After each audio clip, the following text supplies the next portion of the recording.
교사가 행복해야 학생이 행복합니다. 오늘은 행복한 교직을 위한 자기관리 7번째 시간으로 학생의 자존감을 높여주자 라는 제목으로 말씀을 나누겠습니다. 요즘은 학생보다 교사가 상처받는 시대, 곧 교사의 치유가 필요한 시대입니다. 학생들이야 마음에 안 들면 막가파로 살아가면서 스트레스를 풀지만 교사들은 매일 받는 스트레스를 풀 수 있는 방법이 마땅치 않습니다. 이렇게 막가파로 나가는 학생들을 위한 교사의 대처 방법을 찾기가 쉽지 않습니다. 옛날처럼 매를 들을 수도 없고 화를 내는 것도 쉽지 않습니다. 화만 내도 아동학대가 되는 판이니 말입니다. 학생들은 이런 사실을 잘 알고 있기 때문에 때로는 선생님의 감정을 건드려서 폭력을 유도합니다. 이때 순간 욱해서 신체폭력이나 폭언을 하면 그것을 꼬투리로 잡아 갑처럼 행세하면서 선생님을 이겼다고 영웅처럼 우쭐대는 모습을 보입니다. 감정을 참지 못하고 욱했다가 결국 학생 앞에서 무릎을 꿇는 사태까지도 발생했으며 학부모들은 이를 빌미로 자식들의 일탈을 교사 탓으로 돌리기도 합니다. 따라서 학생과의 감정 싸움은 결국 학생의 승리로 끝납니다. 물론 이것이 진정한 승리는 아닙니다. 문제 학생으로 낙인 찍혀서 문제로 살아가는 것이 오히려 편하게 느끼는 학생이 있습니다. 잘 보이려고 애쓸 필요가 없으니 자기 하고 싶은 대로 살아도 부모도 경찰도 선생님도 모두가 포기한 상태라 더 이상 간섭을 포기하게 만듭니다. 그러면서 모든 책임을 부모에게, 교사에게, 또 학교로 돌리게 되고 그래서 죄책감도 없이 자기 하고 싶은 대로 살아갑니다. 따라서 문제아로 막가파로 살아가는 것이 당장은 자신에게 편한 것처럼 생각합니다. 사람은 자기를 어떻게 규정하느냐에 따라 그런 삶을 삽니다. 자기를 문제아로 규정하면 문제아처럼 살아가고 자기를 괜찮은 사람이라고 규정하면 괜찮은 삶을 살아가려고 노력하고 자기를 효자라고 규정하면 효자로 살아갑니다. 그래서 자기를 스스로 어떤 사람으로 규정하느냐가 중요한데 대부분 그 규정은 주변인들에 의해서 결정되기 쉽습니다. 이런 문제 학생들의 태도를 바꾸기 위해서는 자존감을 높여줘야 하는 이유가 여기에 있습니다. 자존감이 높은 사람은 살아야 할 이유가 분명하고 또 어떻게 살아야 할지 압니다. 내가 지금 이렇게 시간을 허비할 사람이 아닌데 내가 이렇게 살면 앞으로 어떻게 될까? 자존감을 높이는 방법은 여러 가지가 있습니다. 첫 번째로는 우리가 잘 알고 있는 칭찬입니다. 사람은 자신을 좋게 보는 사람에게 잘 보이고 싶은 마음이 있기 때문에 칭찬하는 사람을 실망시키지 않기 위해서 노력하게 만듭니다. 이렇게 칭찬이 필요하지만 사실 문제 학생을 칭찬하기란 쉽지 않습니다. 칭찬거리를 찾기도 어렵지만은 칭찬을 해도 비꼬는 말로 받아들이기 쉽습니다. 평소 관계가 좋은 사람에게서 받는 칭찬은 그것을 칭찬으로 받아들이지만 평소 관계가 안 좋은 사람이 하는 칭찬은 칭찬으로 들리지 않기 때문입니다. 따라서 평소의 관계가 가장 중요합니다. 그리고 결과보다는 과정을 칭찬하고 과정보다는 동기를 칭찬하고 동기보다는 존재를 인정하고 있는 그대로 수용을 통해서 사랑해야 합니다. 사실 학생이 있기에 교사가 있고 학생의 존재 자체로 교사의 존재 의미가 됩니다. 나의 존재를 의미 있게 해준 학생의 존재 자체로 감사의 조건이 됩니다.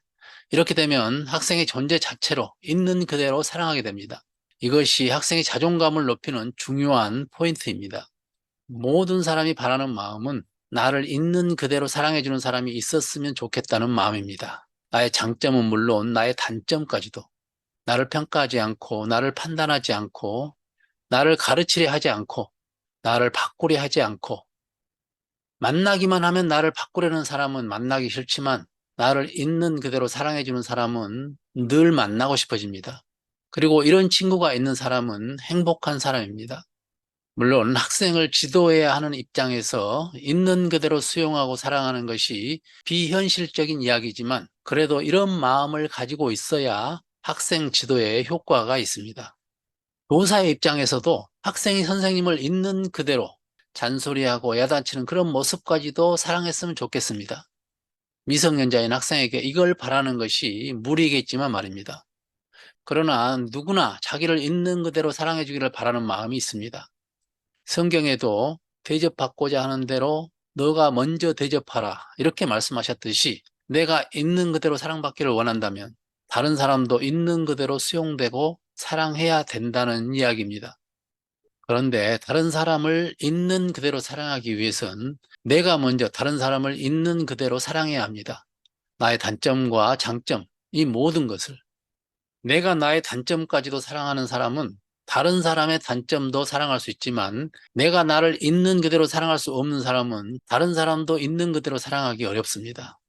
나의 단점을 사랑하지 못한 사람은 다른 사람의 단점을 지적하고 판단합니다. 상대방을 끌어내려야 내가 상대적으로 올라갈 수 있기 때문입니다. 그래서 자존감을 높이기 위해서는 자신을 있는 그대로 수용하고 사랑하는 것이 중요합니다. 자동차는 기름으로 움직이지만 사람은 자존감으로 움직입니다. 자존감은 사람이 건강한 삶을 살 수 있는 원동력이 됩니다. 따라서 나의 단점을 마음 아파하고 고치려고 노력하기보다는 나의 장점을 살리면은 자존감이 높아지고 나의 단점은 컨트롤할 수 있는 에너지가 생겨나서 더 건강한 삶을 살 수 있게 됩니다. 이렇게 자존감이 높은 사람은 다른 사람을 바꾸려고 하지 않고 다른 사람을 있는 그대로 사랑하게 됩니다. 아이들이 자신을 있는 그대로 사랑하기 위해서는 주변인들로부터 있는 그대로 내가 수용받고 있고 사랑받고 있구나, 이런 느낌을 받아야 합니다. 모든 사람은 장단점이 있습니다. 단점을 고치려고 하면 에너지가 많이 필요하고 결국은 실패할 확률이 높습니다. 작은 장점이라도 칭찬해서 키워주면 자존감이 높아져서 건강한 에너지가 생겨나고 단점은 스스로 컨트롤할 수 있는 능력이 생깁니다. 부적응 학생이 공부하기 싫어하는 것은 당연한 것입니다. 당연한 것을 야단치면 별로 효과가 없습니다. 모두가 하기 싫어하는 공부지만 이런 공부를 할 때 칭찬해 주는 것이 오히려 더 효과적입니다. 그리고 칭찬도 받아들이는 성격에 따라 다릅니다. 오버해서 칭찬해도 잘 받아들이는 성격이 있고 오버해서 칭찬하면 장난치는 것으로 받아들이는 성격도 있습니다. 그래서 칭찬도 요령이 필요합니다. 그래서 있는 그대로 인정하고 수용하는 것이 더 쉬울지도 모릅니다. 두 번째로 자존감을 높이는 아주 중요한 것이 있습니다. 칭찬보다는 고맙다는 말을 사용하는 것입니다. 칭찬은 고래도 춤추게 한다는 말이 있습니다. 이 말은 고래를 춤추게 조정하려는 의도가 있습니다. 사람을 칭찬할 때도 마찬가지입니다. 칭찬을 통해 나의 의도대로 그 사람을 움직이려는 목적이 있고 교사의 입장에서는 일명 모범학생으로 바꾸려는 의도가 있습니다. 또한 칭찬하는 사람은 다른 사람을 평가하는 위치에 있다는 말이기도 합니다. 다시 말해 평등한 위치에 있지 않다는 말입니다. 이것은 때에 따라서 상대방에게 부담을 주거나 때로는 기분 나쁠 수도 있게 합니다. 그래서 칭찬보다는 고맙다는 말이 상대방을 더욱 존중해주는 말이고 자존감을 높여주는 말입니다. 고맙다는 말을 들은 사람은 자신이 남에게 도움이 되는 사람이 되고 있다는 의미이기 때문에 자존감이 높아지고 용기가 생깁니다. 선생님에게 나도 도움을 줄 수 있고 선생님에게 기여하는 존재라는 인식이 생깁니다. 수업 시간에 떠들지 않는 수철이 정말 잘했어요, 이런 칭찬보다는 수업 시간에 조용히 해줘서 내가 집중해서 수업을 할 수 있게 해줘서 고맙다, 이런 표현이 본인이 수업 시간에 선생님에게 도움을 준 존재감을 일으켜주기 때문에 더 좋은 영향을 미칩니다. 음식을 정말 맛있게 잘하네요, 이런 칭찬은 내가 만든 음식을 평가하는 것이고 앞으로도 잘해야 한다는 부담을 줍니다. 그래서 혹시 맛없는 음식을 만들면 어떻게 하지, 이런 부담과 맛이 없는 음식이라고 생각되면 내어놓지 못하게 됩니다. 이런 칭찬보다는 나를 위해 음식을 만들어 주시니 정말 고마워요, 잘 먹었어요, 이런 말이 만든 사람의 노력 그 자체를 감사하기 때문에 맛과 상관없이 더 열심히 만들어야겠다는 마음을 먹게 합니다. 너 정말 청소 잘하는구나, 이런 칭찬보다는 너가 청소해 주니 우리 반이 깨끗해져서 우리 반 학생들이 깨끗한 분위기에서 공부할 수 있어서 너무너무 좋구나, 정말 고맙다, 이런 말이 학생 자신도 학급 전체를 위해서 그리고 선생님에게 뭔가 도움을 줄 수 있는 사람이라는 존재감을 높여주고 더 열심히 해야겠다는 마음과 보람을 안겨줍니다. 내가 우리 반이 돼줘서 고마워. 오늘은 우리 반에 취학생이 한 명도 없어서 학년실에서 선생님들에게 자랑할 수 있게 해줘서 고마워. 선생님들이 우리 교실은 어쩌면 그렇게 깨끗하냐고 칭찬하더라. 칭찬받게 해줘서 고마워. 어제는 너가 없어서 빈자리가 허전했는데 오늘은 채워져서 고마워. 이렇게 늘 고마움을 표현하는 것이 학생의 자존감 향상에 큰 도움이 됩니다. 오늘은 여기까지 하고 다음에 계속 나누겠습니다.